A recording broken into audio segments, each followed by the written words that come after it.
Okay, बिस्मिल्लाहिर्रहमानिर्रहीम। तो बच्चे आज का लेक्चर जो है हम लोग स्टार्ट करने लगे हैं टेस्टिस के ऊपर। सबसे पहले मैं टेस्टिस की एनाटॉमी से रिलेटेड कुछ इंपॉर्टेंट बातें आप लोगों से डिस्कस करता जाऊं। उसके बाद मैं आप लोगों से कुछ इंपॉर्टेंट पॉइंट्स डिस्कस करूंगा और फिर हम लोग अपने बेसिक चैप्टर को स्टार्ट करेंगे। सबसे पहली बात आपको यह पता होना चाहिए कि जो लेफ्ट टेस्टिस होता है ये यूजुअली बच्चे पोजीशन के अंदर लोअर होता है कंपेयर टू राइट टेस्टिस। ठीक है, यानी कि अगर ये लेफ्ट साइड है ये राइट साइड है तो लेफ्ट साइड का टेस्टिस थोड़ा लोअर होता है और राइट साइड का टेस्टिस थोड़ा हायर होता है पोजीशन के अंदर।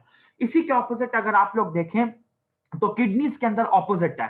किडनीज में लेफ्ट साइड की जो किडनी होती है वो थोड़ी सी एलिवेटेड होती है, हायर लेवल पे होती है, और राइट साइड की किडनी थोड़े से लोअर लेवल पे होती है। ये बात आप लोगों को लाजमी पता होनी चाहिए और आप लोगों को क्लिनिकल एग्जामिनेशन में ये बात पूछी जाती है तो आपने इसको एबनॉर्मल नहीं कहना, ये नॉर्मल एनाटमी है। ठीक है, इसके अलावा बच्चे आपको ये पता होना चाहिए कि जो टेस्टिकुलर आर्टरी होती है ये किसकी ब्रांच है। तो टेस्टिकुलर आर्टरी, जिसको यूजुअली हम लोग कहते हैं कि गोनेडल आर्टरीज जो होती हैं वो ब्रांच होती हैं एओर्टा की। अब गोनेडल आर्टरी कोई भी हो सकती है, मेल के अंदर टेस्टिकुलर आर्टरी हो सकती है और फीमेल के अंदर बच्चे यूट्राइन आर्टरी हो सकती है, लेकिन सॉरी ओवेरियन आर्टरी हो सकती है। ठीक है, यूट्राइन नहीं, आई एम सो सॉरी, इसको करेक्ट कर लीजिए। फीमेल में जो गोनेडल आर्टरी है वो ओवेरियन आर्टरी है, यूट्राइन आर्टरी नहीं है, क्योंकि यूट्राइन आर्टरी जो है वो इंटरनल आईए की डिवीजन से अराइज करती है। अच्छा, तीसरी चीज जो बच्चे आपको यहाँ पे इंपॉर्टेंट बतानी है कि राइट साइड की जो आपकी टेस्टिकुलर वेन होती है ये डायरेक्टली ड्रेन करती है इंफीरियर वीना केवा के अंदर, लेकिन लेफ्ट साइड की जो टेस्टिकुलर वेन होती है ये बच्चे ड्रेन करती हैं इनटू योर लेफ्ट साइड की रीनल वेन के अंदर, और जो लेफ्ट साइड की रीनल वेन होती है फिर वो ड्रेन करती है इनटू इंफीरियर वीना केवा। और ये वाली बात बच्चे मैं आप लोगों को पहले भी क्लियर कर चुका हूं।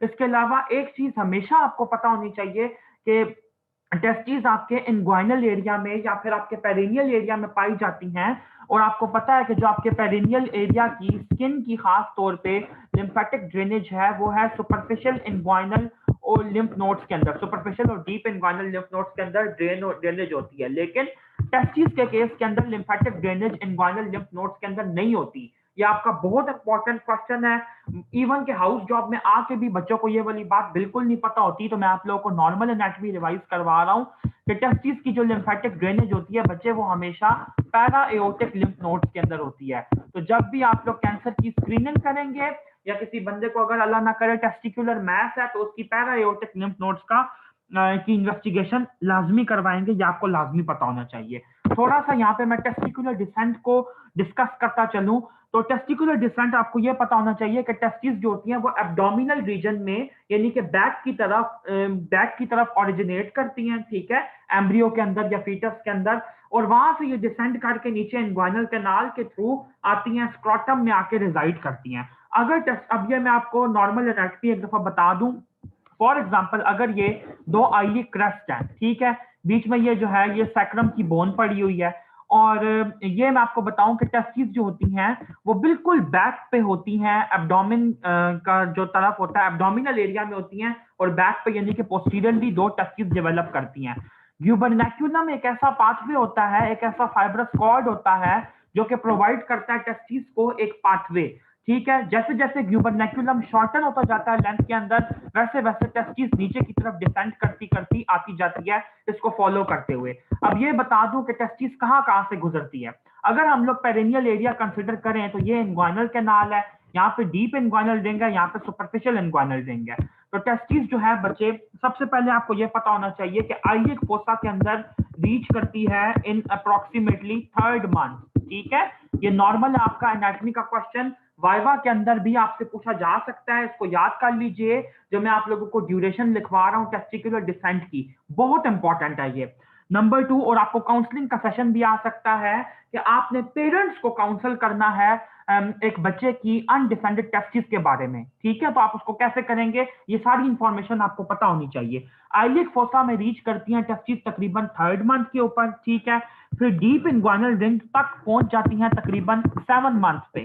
ठीक है, उसके बाद बच्चे इंग्वाइनल कैनाल से पास करती हैं 7th मंथ के अंदर ही, 7th मंथ पे रीच करती हैं डीप इंग्वाइनल रिंग में, और 7th मंथ के अंदर ही पास करती हैं इंग्वाइनल कैनाल के थ्रू। उसके बाद सुपरफिशियल इंग्वाइनल रिंग को रीच करती हैं तकरीबन 8th मंथ के ऊपर, और स्क्रॉटम के अंदर यहाँ पे एंटर हो जाती हैं तकरीबन 9th मंथ के ऊपर। ये सारे जो आपको लैंडमार्क्स हैं ये लाजमी आने चाहिए।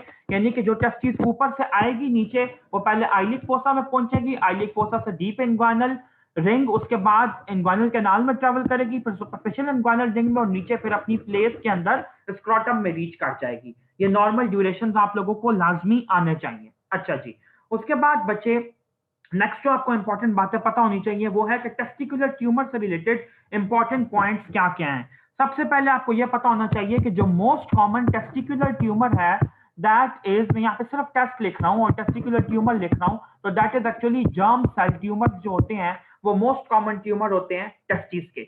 अच्छा, जर्म सेल ट्यूमर्स के अंदर बच्चे दो तरह की इंपॉर्टेंट वेराइटीज आती हैं, एक आती हैं सेमिनोमेटस ट्यूमर, ठीक है, और दूसरे आते हैं नॉन सेमिनोमेटस ट्यूमर।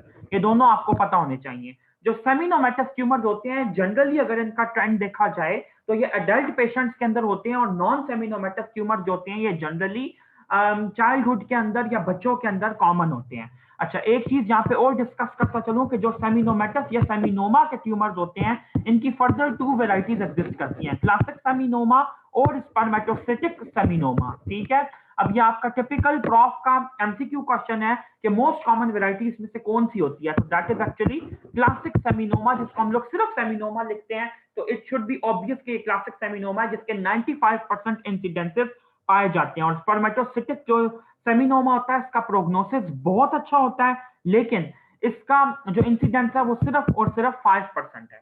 दूसरी आपने एक और बात मेरी याद रखनी है, मैं ट्यूमर्स पे इसलिए आपको इंपॉर्टेंट बातें बता रहा हूं, ये चैप्टर के स्टार्ट में हम लोग ट्यूमर्स को डिस्कस भी करेंगे, लेकिन ये आपके इंपॉर्टेंट एमसीक्यू के पॉइंट्स है, इसलिए इसको मैं सेगमेंट 1 में कवर करना चाह रहा हूं। तो जो क्लासिक सेमिनोमा के मुताबिक आपको ये पता होना चाहिए कि इसकी बाय मॉडल डिस्ट्रीब्यूशन होती है। बाय मॉडल डिस्ट्रीब्यूशन का क्या मतलब होता है? फॉर एग्जाम्पल यहाँ पे मैं प्लॉट करता हूँ एज, यहाँ पे मैं प्लॉट करता हूँ ट्यूमर इंसिडेंस कि ट्यूमर लाइफ में कब कब हो रहा है। तो जो क्लासिक सेमिनोमा होता है ये तो यंग एज में भी हो सकता है और ओल्डर एज में भी हो सकता है, ठीक है, यानी कि ये ओल्डर एज के साइन है, 60-70 ईयर्स की एज में भी हो सकता है और यंग एज में भी। लेकिन जो स्पर्मेटोसिटिक सेमिनोमा होता है ये हमेशा ओल्डर एज के अंदर ही होता है, इसका कॉमन ट्रेंड यही पाया गया है। उसके बाद बच्चे आपको ये पता होना चाहिए कि यूजुअली ये जो एचसीजी होता है वो सिक्रीट करता है, ठीक है, जो सेमिनोमास होते हैं ये यूजुअली एचसीजी सिक्रीट करते हैं। अच्छा जी, उसके बाद आपको ये पता होना चाहिए बच्चे कि जो नॉन स्पर्मेटोसिटिक जर्म सेल ट्यूमर्स हैं इसके अंदर मोस्ट कॉमन वैरायटी कौन सी है, मैं दोबारा यहाँ पे लिख रहा हूँ, most common non seminomatous germ cell tumour के अंदर आता है बच्चे आपका एम्ब्रियोनल कार्सिनोमा। और जो एम्ब्रियोनल कार्सिनोमा है इसका कहा गया है कि तकरीबन 40% इंसिडेंस इसका पाया जाता है, और ये अल्फा फीटोप्रोटीन और एचसीजी दोनों सिक्रीट करने की एबिलिटी रखता है। उसके बाद आपको ये पता होना चाहिए कि जो योक सैक का कार्सिनोमा होता है बच्चे, ये मोस्ट कॉमन ट्यूमर है ओवरऑल चिल्ड्रन के अंदर टेस्टिस का, ठीक है, चिल्ड्रन में टेस्टिस का मोस्ट कॉमन ट्यूमर जो है that is actually yolk sac का कार्सिनोमा। ये आपके बच्चे कुछ इंपॉर्टेंट पॉइंट्स थे, 2-3 मैं और आपको बताता हूँ, वेट कीजिएगा जी, वी शैल कंटिन्यू। मैं आप लोगों को इंपॉर्टेंट पॉइंट्स यहाँ पे बताने लगा हूँ कुछ और।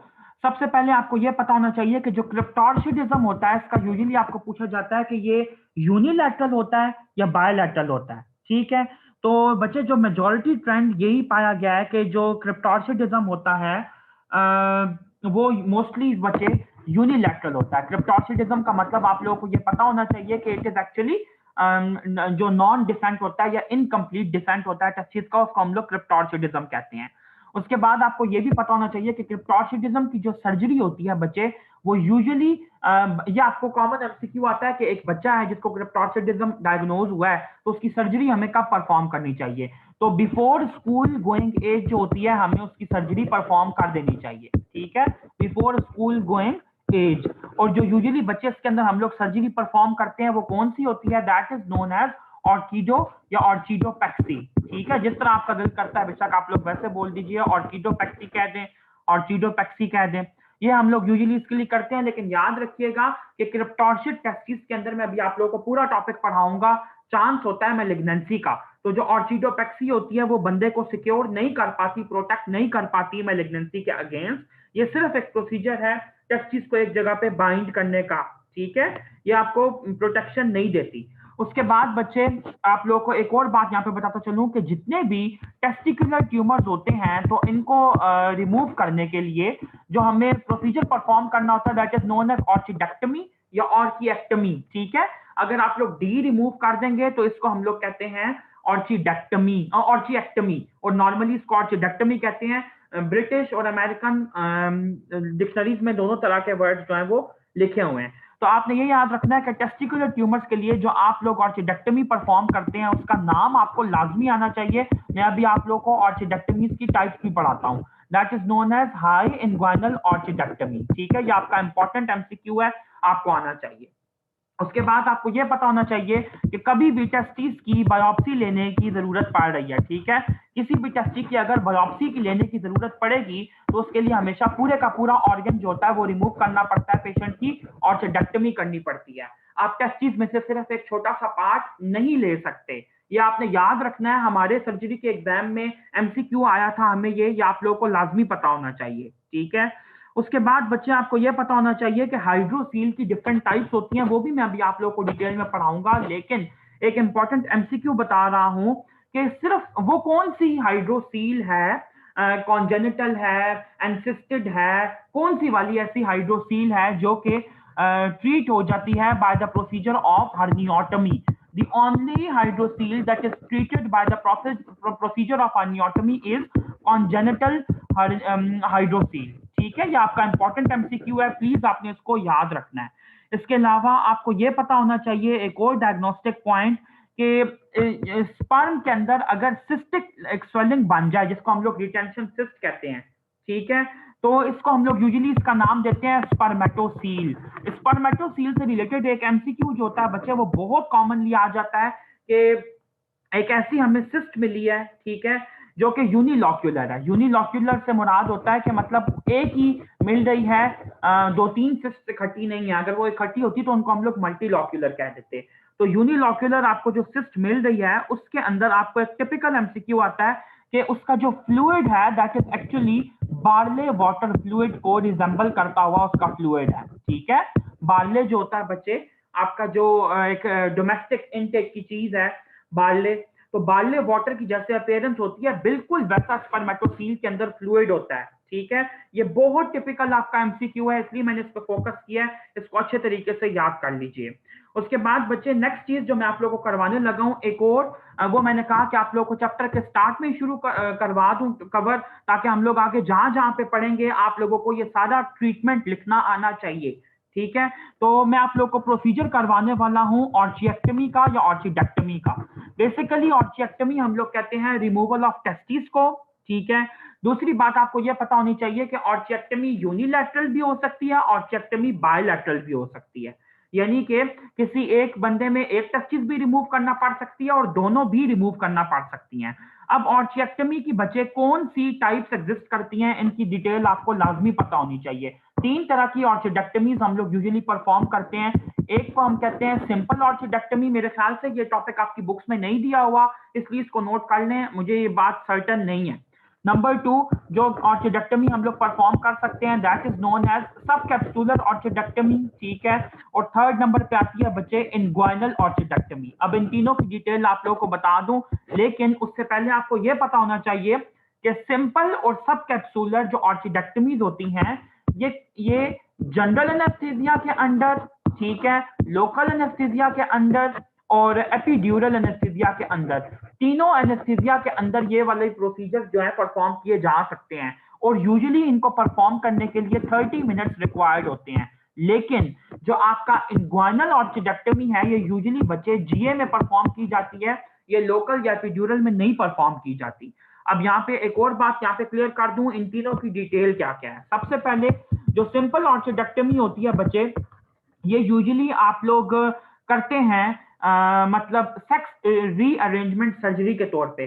सेक्स रीअरेंजमेंट सर्जरी क्या होती है, जिसको हम लोग कॉमनली कहते हैं एसआरएस, ठीक है। एक बात मैं आप लोगों को यहाँ पे क्लियर कर दूं कि आप लोगों का ये वाला टॉपिक जो है इसकी डिटेल बहुत ही सिंपल फॉर्म में विकिपीडिया के ऊपर मेंशन की है। मैं आप लोगों को विकिपीडिया के ही इंपॉर्टेंट पॉइंट्स यहाँ पे को रिलेट करके बता रहा हूं। आप लोगों की बुक्स के अंदर, श्वार्ट्स में, वॉशिंगटन में, बेले में ये डिटेल्स अच्छे तरीके से नहीं दी हुई, और मैंने इनको वेरीफाई किया। ये बहुत अच्छी डिटेल विकिपीडिया ने दी है, इतनी ही आपके लिए बेसिक काफी है, तो आप लोग विकिपीडिया से भी इसको रीड कर सकते हैं।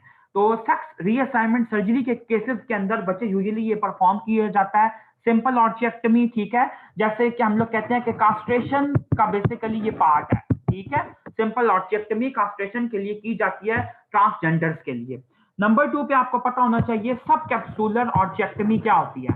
सब कैप्सूलर ऑर्चिएक्टमी हम इसे कहते हैं कि फॉर एग्जांपल अगर ये स्क्रोटम है और इसके अंदर 2 टेस्टिस रिजाइड कर रही हैं, तो टेस्टिस के इर्द गिर्द जितना भी ग्लैंडुलर मटेरियल होता है, ग्लैंडुलर मटेरियल, उसके रिमूवल को हम लोग कहते हैं सब कैप्सूलर ऑर्चिएक्टमी। यानी कि टेस्टिस अपनी प्लेस के अंदर रहेगी, ठीक है, लेकिन बच्चे जो उसके इर्द गिर्द ग्लैंडुलर टिश्यू होता है उसको हम लोग रिमूव करते हैं, बजाय पूरे के पूरे टेस्टिस को रिमूव करने के। यानी कहने का ये मतलब है टेस्टिस का ही पार्ट रिमूव हो रहा है, इसके अंदर ये सारा पार्ट रिमूव हो रहा है, लेकिन दरमियान वाला पार्ट पेटेंट रहता है, उसको हम लोग रिमूव नहीं करते। तीसरी चीज जो आपको पता होनी चाहिए दैट इज इंग्वाइनल ऑर्चिएक्टमी। और जो इंग्वाइनल ऑर्चिएक्टमी होती है बच्चे, इसको हम लोग रेडिकल ऑर्चिएक्टमी भी कहते हैं, ठीक है। हाई इंग्वाइनल, रेडिकल इंग्वाइनल, ये इसके नाम है कॉमनली जो लिए जाते हैं। कुछ बुक्स में ये लिखा है कि हाई इंग्वाइनल और इंग्वाइनल डिफरेंट है। हम लोग इस डिटेल में नहीं जाएंगे, सिर्फ और सिर्फ यही करेंगे कि इंग्वाइनल या रेडिकल ऑर्चिएक्टमी क्या होती है। यूजुअली बच्चे आपको ये बता दूं कि सिंपल और सब कैप्सूलर ऑर्चिएक्टमीज जो होती हैं, जो हमने पहले 2 टाइप्स पढ़ी हैं, वो प्रोस्टेटिक कार्सिनोमा को ट्रीट करने के लिए की जाती हैं। वो क्यों की जाती हैं? इसलिए कि जिन लोगों को प्रोस्टेट का कैंसर होता है, तो प्रोस्टेट के कैंसर का चांस होता है स्प्रेड करने का टुवर्ड्स द टेस्टिस, ठीक है, या वो उसको इन्वॉल्व कर सकता है, तो इसलिए उनको रिमूव किया जाता है अलोंग विद अदर ट्रीटमेंट। लेकिन बच्चे जो आपका इंग्वाइनल या रेडिकल ऑर्चिएक्टमी है, इसका बेसिक प्रिंसिपल है ही ये वाला कि ये टेस्टिकुलर कैंसर के अंदर इंडिकेशन बनती है इसको रिमूव करने की। तो अब हम लोग जब टेस्टिकुलर कैंसर पढ़ेंगे तो ये प्रोसीजर की डिटेल में आप लोगों को नहीं बताऊंगा। होता बच्चे बेसिकली इसके अंदर ये है कि जो आपका प्यूबिक सिंपसिस होता है उससे ऊपर इंसिजन दिया जाता है, ठीक है। प्यूबिक सिंपसिस से ऊपर और इंग्वाइनल कैनाल समेत पूरी की पूरी टेस्टिस को, जो इंग्वाइनल कैनाल के अंदर क्या रन कर रहा है, इंग्वाइनल कैनाल में बच्चे स्पर्मेटिक कॉर्ड रन कर रही है ना। अगर मैं आप लोगों को बेसिक ये एक दफा जो इसकी एनाटॉमी है उसको रिवाइज करवाऊं, ये देखें नीचे ये स्क्रोटम है, ठीक है, ऊपर की तरफ यहाँ पे ये इंग्वाइनल कैनाल है, ये सुपरफिशियल इंग्वाइनल रिंग, ये डीप, ये जहाँ पे दोनों आपके हो गए रिंग्स हो गए। तो आप ये देखें कि जो टेस्टिस है वो यहाँ पे रिजाइड कर रहा है और इसके साथ यहाँ पे स्पर्मेटिक कॉर्ड जो है वो रन कर रहा है। तो आप ये देखें कि यहाँ पे फॉर एग्जांपल प्यूबिक सिंपसिस है, ठीक है, ऐसे करके। तो इससे ऊपर बच्चे हम लोग इंसिजन देते हैं, इंग्वाइनल कैनाल को रीच करते हैं, वहां से पूरे का पूरा इस मटेरियल को पुल आउट कर लेते हैं, खींच लेते हैं, टेस्टिस को भी और स्पर्मेटिक कॉर्ड को भी। इस प्रोसीजर को हम लोग कहते हैं कि ये इंग्वाइनल ऑर्चिएक्टमी है, ठीक है, और ये टेस्टिकुलर कैंसर के ट्रीटमेंट के लिए है। अब दूसरा आपने ये याद रखना है कि सिंपल और सब कैप्सूलर ऑर्चिडेक्टमीज के अंदर हम लोग स्क्रोटम के ऊपर इंसिजन दे रहे थे, ठीक है। उनको देखने के लिए एक सेकंड वेट कीजिएगा।